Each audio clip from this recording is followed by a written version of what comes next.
Ya, kita lanjutkan perbincangan bersama Ketua MPR RI, Bapak Zulkifli Hasan. Bapak, kalau kita lihat sebenarnya ada satu nilai tersendiri, yaitu janji-janji kebangsaan Indonesia, begitu. Ini upaya untuk mewujudkannya seperti apa, mengembalikan Pak? seluruh elemen bangsa akan keluhuran, budi, nilai-nilai luhur bangsa Indonesia yang selama ini kita anut.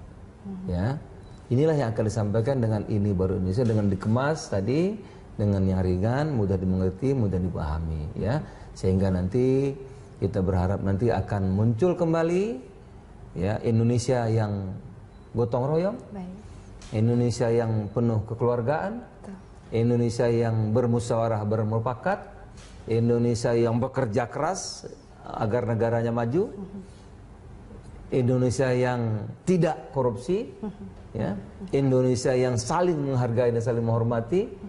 Itulah yang akan menjadi perilaku, menjadi budaya, nilai-nilai luhur kita. Berkaitan tadi, bagi Pak, seluruh rakyat Indonesia. Baik, kata korupsi tadi, Pak, ini kan kita di masyarakat sendiri semakin kehilangan atau krisis keteladanan semakin mengemuka, begitu ya, Pak, ya. Artinya semakin banyak elit politik yang tadi Bapak katakan mungkin bertikai di parlemen, begitu juga ada kehidupan perilaku sosial masyarakat, banyak kejahatan dan lainnya. Ini seperti apa kalau kita lihat apa yang diharapkan oleh pimpinan MPR RI sendiri terkait gerakan ini baru ini? Kita mengembalikan, membudayakan nilai-nilai yang kita punya.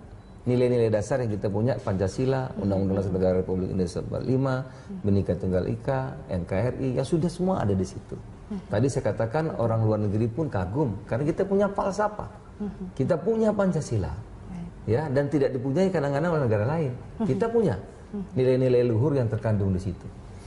Nah, hanya memang setelah dalam perjalanannya ini, ya, soal kekuasaan, soal orang ingin mau hidup instan cepat, apa-apa semua mau cepat, sehingga nilai-nilai kepatutan tadi, ya, kepatutan misalnya, ya, kepatutan apa kepatutan? Orang kan kalau sarjana ya sekolah, pendidikan. Sekarang tidak lagi malah membeli, kan sungguh tidak patut. Ada juga misalnya teman-teman kita pejabat, ya, yang mewakili rakyat, rakyatnya lagi sulit, harga-harga naik sekarang. Tapi ketemu rakyat misalnya pakai mobil yang sangat mewah, mungkin boleh saja, tapi tidak patut. Ya. Inilah yang ingin kita kembalikan, jati diri kebangsaan kita, nilai-nilai luhur, ya, kebersamaan, gotong royong, musyawarah mufakat, kepatutan, ya, etika, moral, kejujuran yang menjadi ciri khas, menjadi perilaku seluruh anak bangsa. Itu, Indri. Dalam reformasi ini banyak yang sudah kita capai, ya. Ada kemajuan, ada ini dan sebagainya, itu bebas bicara dan sebagainya, itu banyak kemajuan. Pilihan langsung, pilihan langsung, banyak, ya. Kemajuan itu banyak, bukan tidak ada banyak. Dibandingkan misalnya negara-negara tetangga kita yang lain. Misalnya dengan ASEAN saja, ada yang nggak berhasil mengembangkan demokrasi. Timur Tengah nggak berhasil, kita berhasil. Jadi banyak, bukan tidak ada. Tetapi banyak juga masih ada yang belum kita selesaikan ekses daripada keterbukaan demokrasi. Misalnya terjemahan demokrasi kita itu musyawarah mufakat itu sepertinya hilang. Ya, malah terjemahannya satu orang satu suara. Pokoknya tarung berkelahi. Nah, ini kan ekses. Nah, kita akan kembalikan, luruskan. Ya, kita punya Pancasila, punya Undang-Undang Dasar dan lain-lain. Mari kita ikuti nilai-nilai luhur bangsa Indonesia itu. Musyawarah mufakat, gotong royong, kebersamaan, saling menghormati, saling menghargai. Itulah budaya kita. Gitu. Dalam perjalanannya ini, Pak, kalau kita lihat untuk sosialisasi dari 4 pilar sendiri, apakah ada hambatan atau seperti apa sih mungkin dinamika? Ya, memang sekarang, Indri, kadang-kadang tidak mudah, ya. Jadi saya punya pengalaman banyak kalau ke daerah itu. Jadi kalau kita sosialisasi, kadang-kadang ada juga pemerintah daerah mengatakan, oh ini kan bukan tugas kami, ya ini urusan MPR, gitu.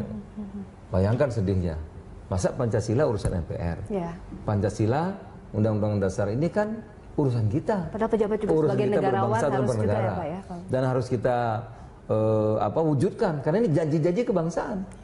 Harus diwujudkan oleh seluruh anak bangsa, apalagi kalibernya bupati, gubernur, pemerintah daerah, pemerintah pusat, menteri, ya kan harus. Ya, tapi kadang-kadang kita menemui itu. Di masyarakat juga beberapa kesempatan kita jumpa, kita sampaikan Pancasila, itu kan urusan orang tua, gitu.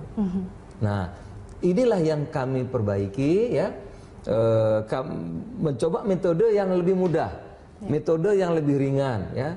Misalnya kalau kita sosial di masyarakat, kalau ada di kampungnya rakyat itu ada masyarakat miskin, tapi nggak ada Pak Raskin, temennya Pak Lurah malah dapat. Itu bukan Indonesia. Ya. Jadi dia harus membantu agar yang miskin itu betul-betul dia tolong, dia bantu untuk dapat raskin. Dia lewat waktunya untuk mengurus ke kelurahan, membantu tangga yang miskin itu sehingga tetangga yang miskin ini dapat beras, kehidupannya menjadi baik. Ini baru Indonesia. Lebih mudah, tidak harus dia menghafal Pancasila, tidak harus dia apa itu Undang-Undang Dasar 1945, tetapi dia tahu, oh ini tuh yang dimaksud Pancasila itu. Itu kira-kira. Kita masih melanjutkan, Anda masih menyaksikan dialog 4 pilar MPR RI dan kita juga ini di segmen terakhir ini, Pak, segmen ketiga ini kita membahas mengenai seperti apa Pak untuk mewujudkan janji-janji kebangsaan Indonesia. Jelas ya, janji-janji kebangsaan ya termaktub dalam pembukaan Undang-Undang Dasar Negara Republik Indonesia tahun 1945. Pertama, melindungi segenap bangsa Indonesia dan seluruh tumpah darah Indonesia. Dua, memajukan kesejahteraan umum. Apa sudah kita memajukan kesejahteraan umum? Yang ketiga, mencerdaskan kehidupan bangsa. Nah, jadi kalau kita masih kalah bersaing dengan sumber daya manusia kita dengan Malaysia, dengan Singapura, dengan negara-negara lain, nah ini mencerdaskan kehidupan bangsa dan ikut melaksanakan ketertiban dunia yang berdasarkan kemerdekaan, perdamaian abadi dan keadilan sosial. Ya, itu misalnya di Timur Tengah dan seterusnya. Jadi jelas sekali. Inilah yang harus janji-janji kebangsaan ini yang harus kita wujudkan, Indri. Ya, terutama tadi jelas sekali mencerdaskan kehidupan bangsa kita, memajukan kesejahteraan umum. Ini yang harus sungguh-sungguh ya kita fokus di situ. Nah, oleh karena itu Indri, selalu saya sampaikan di mana-mana, buat kita bangsa Indonesia yang luar biasa ini ya, founding father kita dulu sudah sepakat pada 18 Agustus ya, kita punya Pancasila, Bhinneka Tunggal Ika, NKRI itu, kita sudah mengatakan goodbye perbedaan.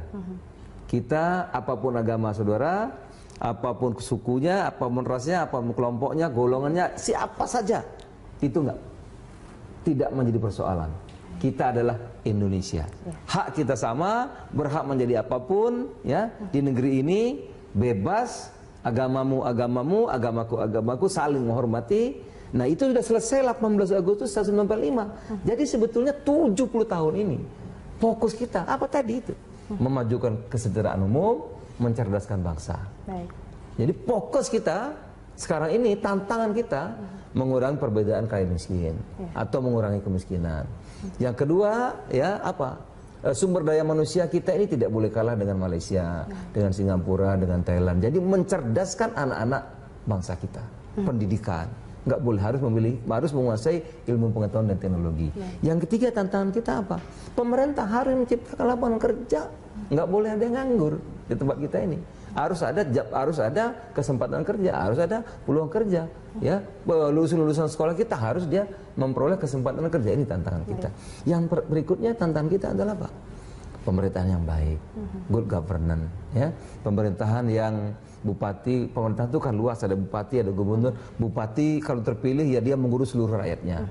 Tidak kalau dia menang, yang lain disingkirkan, timnya yang berkuasa. Ya, kecamatan yang menang di aspal, yang kalah nggak di aspal, nggak boleh begitu. Nah, jadi fokus kita ada di sini, tantangan kita sekarang ini, sehingga yang tadi saya katakan soal-soal suku, soal-soal agama sudah lewat. Kita udah sepakat dulu 18 Agustus. 70 tahun kita merdeka, inilah fokus kita memajukan kesejahteraan umum dan mencerdaskan kehidupan bangsa bernegara. Itu.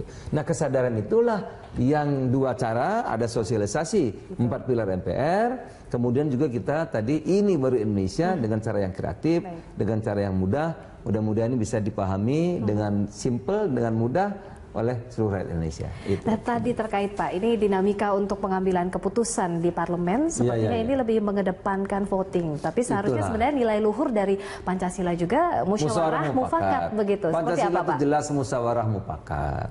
Jadi utamakan tuh musyawarah mufakat. Voting itu pilihan terakhir. Nah, oleh karena itu kami di MPR nggak mau voting, udah. Dan alhamdulillah sampai hari ini melewati hal-hal yang berat kami selalu musyawarah mufakat. Boleh 1 hari, boleh 2 hari, kita musyawarah mufakat, termasuk soal pimpinan, soal pembagian alat kelengkapan, kita semua musyawarah mufakat dan alhamdulillah bagus, baik hasilnya. Tapi kalau sedikit voting, apa yang terjadi? Tentu akan ada perkelahian, tentu akan ada kalah dan menang, tentu akan ada yang luka. Oleh karena itu voting itu sebetulnya diperbolehkan, tapi pilihan yang paling akhir. Utamakan musyawarah mufakat, gotong royong, asas kekeluargaan itu. Baik, ini Bapak, pertanyaan terakhir ini mungkin tantangan ke depannya, sulitkah untuk bisa mewujudkan nilai-nilai luhur Pancasila? Karena seiring dengan perkembangan modernisasi global tergerus begitu Pak? Tidak, tapi ini tentu kita harus bersama-sama, pemerintah pusat. Tidak, kalau MPR sendiri pasti tidak bisa. Tidak mampu. Tadi ini DPR, MPR, DPD, pemerintah pusat, pemerintah provinsi, kabupaten kota, TNI Polri, media massa. Kalau ini terus-menerus kita gaungkan, Amerika itu juga begitu bineka. Dari berbagai suku ada di sana, itu ya. Tapi mereka kuat sekali, gitu. Kenapa terus-menerus? Nah, kita juga kalau kita bersama-sama, mari kita mewujudkan janji-janji kebangsaan kita itu menjadi perilaku, menjadi budaya kehidupan kita sehari-hari, tidak hanya retorika, apalagi cuma basa-basi. Ini tugas kita semua karena kita bersama-sama. Gitu. Apalagi tadi ya Pak ya, seperti dalam manifesto begitu ya, kalau saya bisa kutip, nilai-nilai kita lahirkan kembali menjadi jiwa raga setiap manusia Indonesia begitu dan ya menjadi Pak ya. Perilaku. Kesantunan itu menjadi perilaku, kejujuran itu menjadi perilaku, tidak hanya retorika dan basa-basi. Menghormati antara satu agama dan agama lain itu menjadi perilaku kita. Menghormati suku itu menjadi perilaku kita, tidak cuma retorika apalagi basa-basi. Itu yang harus kita wujudkan. Mari kita sukseskan ini ya Pak ya, gerakan tadi ini baru Indonesia. Baik, terima kasih Bapak dalam perbincangan kita kali ini telah hadir dan kita akan berjumpa kembali dengan topik lainnya begitu di perbincangan lainnya. Demikian pemirsa, kebersamaan kita dalam dialog 4 pilar MPR RI. Saya Indri Soekardi, mewakili kerabat kerja yang bertugas undur diri. Terima kasih atas perhatian Anda. Sampai jumpa.